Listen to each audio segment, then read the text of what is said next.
मैं पूछना चाहती हूँ उन तमाम मुसलमानों से और अपने भारत की सरकार से भी। इब्राहिम अलैहिस्सलाम बुतों को तोड़ रहे थे, औरंगजेब मंदिरों को तोड़ रहा था, अकबर बादशाह राजपूतों के गले काट रहा था।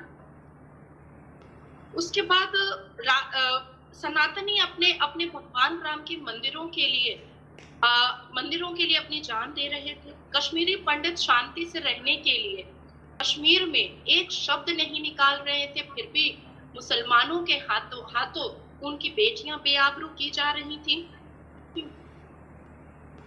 भारत का आफताब श्रद्धा की बोटियां कर रहा था। भारत का नासिर खान सूजट जॉर्डन को गाड़ी में लेकर के बदतरीन तरीके से बलात्कार कर रहा था अपने छोटे भाई के साथ, और फिर भी आप कह रहे हैं कि आतंक का कोई जात नहीं होता। आतंक का तो जात है और वो है इस्लाम। आतंक का तो जात है और वो है मुसलमान।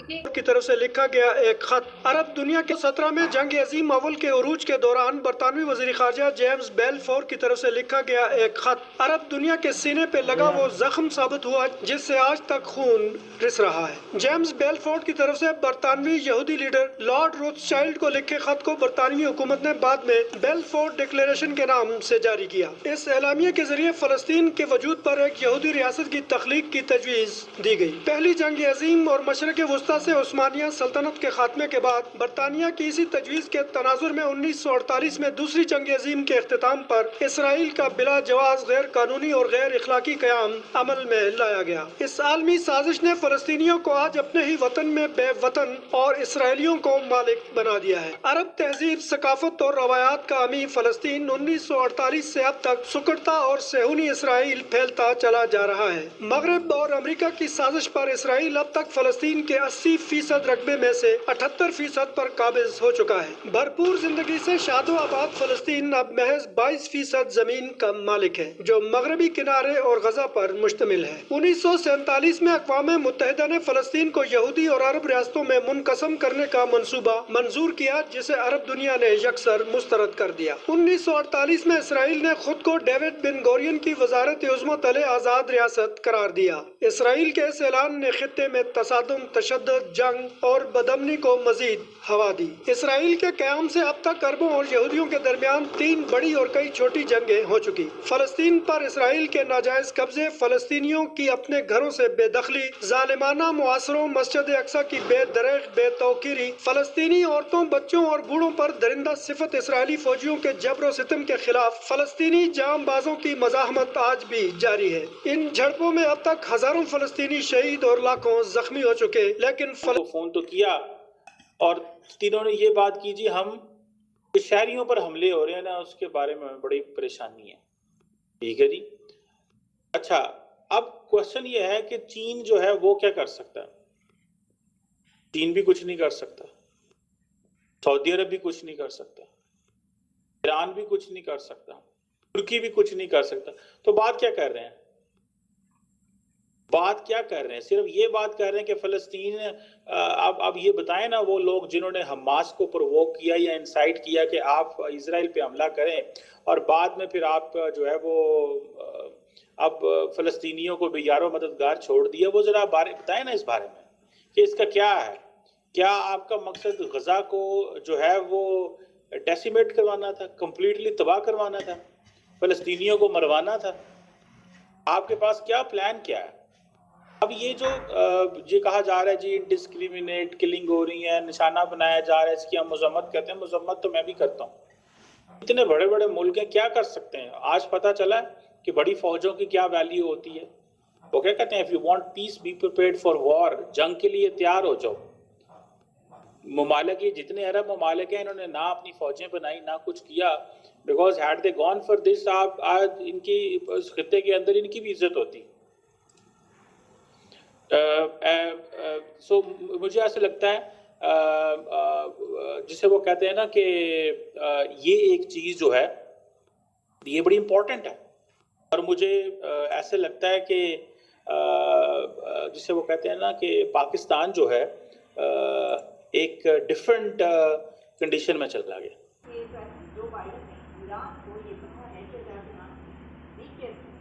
आप जानते हैं कि ईरान की तरफ से ऐसी कुछ स्टेटमेंट्स आई हैं जो खासी गैर जिम्मेदाराना है, ख़ास तौर पर एक ऐसे टाइम में कि जब ये कहा जा रहा है कि ईरान इस हमले के पीछे है, यानी हमास के पीछे ईरान भी है और इस हमले की प्लानिंग जो है वो ईरान ने की है। गो के अमेरिका की एजेंसी से कुछ इस तरह की बात की गई, लेकिन अमेरिकी हुकूमत ने अभी तक ये नहीं कहा कि ऐसा है।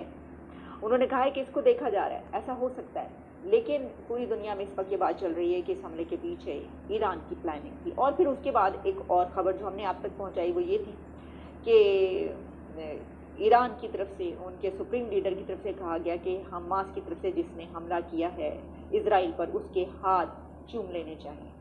तो ऐसी स्टेटमेंट्स के बाद फिर इसी तरह की चेतावनी जो है उनको शायद इंतज़ार था या ऐसा ही होना चाहिए, लेकिन प्रेसिडेंट जो बाइडन ने उनको कहा है कि ईरान बी केयरफुल। आप भी सुनिए वो इसके बारे में क्या कह रहे हैं। Made it clear to the Iranians, be careful. वो कह रहे हैं कि Iranians be careful। इस पे इससे ये पता चलता है कि उनको ये बताया गया है, और जैसा ये पता चल रहा है कि उनकी जो एजेंसीज है वो ये बता रही हैं, लेकिन अभी हुकूमत इसको सलमान, जी हाँ, सऊदी अरब के जो क्राउन प्रिंस है मोहम्मद बिन सलमान, उन्होंने बात की थी कि वो इजराइल के साथ टर्म्स बेहतर करना चाह रहे हैं, इजराइल के साथ बातचीत करना चाह रहे हैं और उसके साथ ट्रेड और दूसरी कई चीज़ों में कई चीज़ों को जिसे कहते हैं वो नॉर्मलाइज करने की तरफ बढ़ रहे हैं। ये उन्होंने अपने एक इंटरव्यू में बात की थी। उसके बाद ही जो है वो काफ़ी ज़्यादा लोग परेशान थे, कई तरह की बातें की जा रही थी और बल्कि बहुत से ऐसी चीज़ें मोहम्मद बिन सलमान ने की हैं जिसमें कई मुस्लिम कंट्री के लोग या सो कॉल्ड रिलीजियस स्कॉलर्स जो है वो उन्होंने उनको ये भी कह दिया कि जी ये तो मुस्लिम ही नहीं है। जैसे उन्होंने कहा था कि जी हम 5 साल के अंदर सऊदी अरब को जो है यूरोप बना देंगे, ये भी कहा था मोहम्मद बिन सलमान ने। और अब वो तो खैर जब बनाएंगे तब बनाएंगे, लेकिन इस वक्त उन्होंने ये कहा था अभी कुछ दिन पहले के इंटरव्यू के अंदर कि वो इजराइल को जो है तस्लीम करने जा रहे थे, इजराइल के साथ टर्म्स नॉर्मलाइज करने जा रहे हैं, बात होगी, ट्रेड होगी और हो सकता है कि दोनों जगह पे एम्बेसीज भी ओपन कर दी जाए।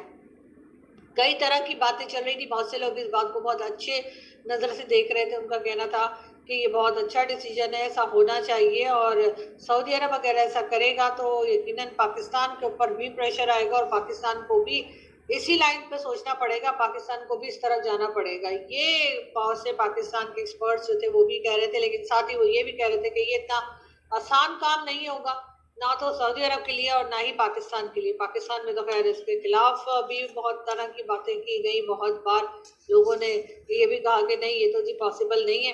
मगर खैर उसके फौरन बाद ही हमने कुछ ही दिनों में देखा कि हमास ने ये अटैक किया और इजराइल में कई लोगों की जानें गई, कई 100 लोगों की जानें गई, कहूँ तो शायद गलत ना होगा, जिसमें बच्चे भी शामिल हैं, औरतें भी शामिल हैं, बुजुर्ग शहरी भी शामिल हैं। किसी को नहीं देखा, जो मिला उसको मार दिया गया। और अब हुआ ये है कि एक बार फिर हमने सुना कि मोहम्मद बिन सलमान जो है वो अपनी बात से 2 कदम पीछे हट गए हैं। बिल्कुल उन्होंने जो है ये कह दिया है कि फिलहाल इजराइल के साथ वो कोई बातचीत नहीं करेंगे। दूसरी तरफ इजराइल के बारे में लोग ये भी कह रहे हैं कि जो कुछ हमास ने किया, जो कुछ हमास की तरफ से किया गया, उसके बाद इजराइल भी जी छोड़ेगा नहीं, वो बदला लेगा और मुकम्मल तौर पे अच्छी तरह से बदला लेगा। लेकिन इस बात के साथ हम आपसे ये भी ज़रूर कहना चाहेंगे कि बहुत से लोग ये भी कह रहे हैं कि आखिर क्या सोच के, मतलब ठीक है एक तरफ तो सऊदी अरब की बात की ही जा रही है कि सऊदी अरब को हटाने के लिए, सऊदी अरब को इजराइल की तरफ से हटाने के लिए भी ये प्लान किया जा सकता है, मगर इतनी हिम्मत और इतनी ताकत या इस तरह की बात सोचने की जो कुव्वत होती है या एक शक्ति होती है, पावर होती है, वो हमास में कहाँ से आई? क्या कई एक्सपर्ट्स जो है वो पाकिस्तान से भी और भारत से भी इस तरह की बातें भी कर रहे हैं कि कहीं ऐसा तो नहीं कि फ़लस्तीन या हमास के पास कहीं से न्यूक्लियर वेपन्स आ गए हों। अब न्यूक्लियर वेपन्स आ गए हों के बाद कई लोगों की तरफ या कई कंट्रीज की तरफ इशारा किया जा रहा है, जिसमें कि पाकिस्तान भी शामिल है। बार बार ये भी कहा जा रहा है कि पाकिस्तान के जो न्यूक्लियर एसिड्स हैं या पाकिस्तान के पास जो न्यूक्लियर वेपन्स हैं उनके बारे में बहुत बार कहा गया कि ये बहुत ज़्यादा सेफ नहीं है, बहुत ज़्यादा सिक्योर्ड। इस्लाम धर्म कबूल कराने के लिए ना जाने कितनी बहु बेटियां पहले भी बलि चढ़ी थी, आज भी बलि चढ़ रही हैं और बीच में भी बलि चढ़ी हैं। यहूदियों के सर कलम करने का ऑर्डर भी कुरान पाक में हमने पढ़ा है और हमने अपनी नजरों से देखा है। अब बात आती है कि तारीख थी 7 अक्टूबर और दिन था इजराइल का धार्मिक का 50वीं एनिवर्सरी। पूरा इजराइल अपने उस धार्मिक दिन को मनाने में बहुत व्यस्त था। एक सेंटिमेंटल अटैचमेंट होता है, जिस तरह से हम रमजान के वक्त में पूरा एक महीना हम बहुत सारी चीजों को दरकिनार कर देते हैं कि चलो ये बात बाद में करेंगे, अभी रमजान है, पहले रमजान और ईद कर लेते हैं। और खास करके फोकस रमजान पर होता है क्योंकि काफी सारे रिचुअल सूम सलावात होती है। तो उसी तरीके से 7 अक्टूबर के दिन पूरा इजराइल एक सेंटिमेंटल अटैचमेंट के साथ, पूरे इजराइल के लोग एक सेंटिमेंटल अटैचमेंट के साथ अपने धार्मिक पर्व को मनाने में लगे हुए थे। अचानक से 5000 रॉकेट के साथ हमास ने इजराइल के ऊपर एक वहशी आक्रमण कर दिया। कई जाने कई गांव और कई स्टेट जो है उसने उड़ा डाले। अल्लाह अकबर के नारे पर महिलाओं के साथ बलात्कार किया गया। अल्लाह अकबर के नारे पर बच्चों के सर तन से जुदा किए गए। अल्लाह अकबर के नारे पर महिलाओं का न्यूड परेड कराया गया। अल्लाह अकबर के नारे पर छोटे छोटे मासूम बच्चों को भेड़ बकरियों की तरह पिंजड़े में कैद करके एक एक करके निकाल करके बकरियों की तरह ज़बह किया गया।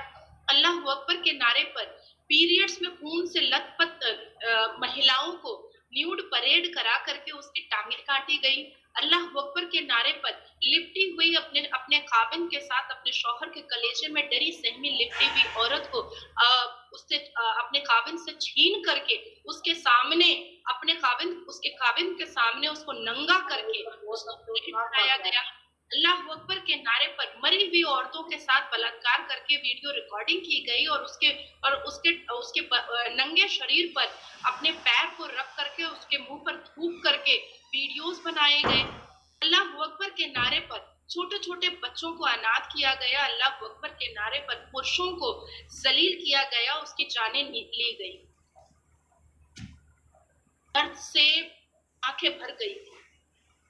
जिस मेन स्ट्रीम मीडिया पर मैं बैठ रही थी उस मेन स्ट्रीम मीडिया पर बोलते वक्त मेरे रोंगटे खड़े हो रहे थे। वो तस्वीरें बहुत खतरनाक मैंने देखी है। हम दोनों को याद रहना चाहिए शैला, मैं और आप दोनों मुसलमान, मैं और आप दोनों पठान। इसी अल्लाह अकबर की आवाज को बुलंद करके हम नमाज का तहलीमा बांधते, इसी अल्लाह अकबर की आवाज को बुलंद करके हम हाथ बांधते हैं नमाज पर, और इसी अल्लाह अकबर के नारे को बुलंद करके हमास और फलस्तीन ने पूरी तरीके से महिलाओं के साथ, बूढ़े बच्चे जवान के साथ जो दरिंदगी की है उसके लिए जितनी भी निंदा की जाए, जितना भी उनको लानत मलामत नदामत किया जाए वो शायद कम हो जाएगा। मानवता की सारी हदों को उन्होंने ऐसा कुचला है, ऐसा उन्होंने फलांदा है और ऐसा थूका है कि मानवता बोल करके अब कोई शब्द ऐसे मुसलमानों के लिए जुबान से निकालना भी मुझे लगता है कि गुनाह और पाप के अलावा कुछ नहीं।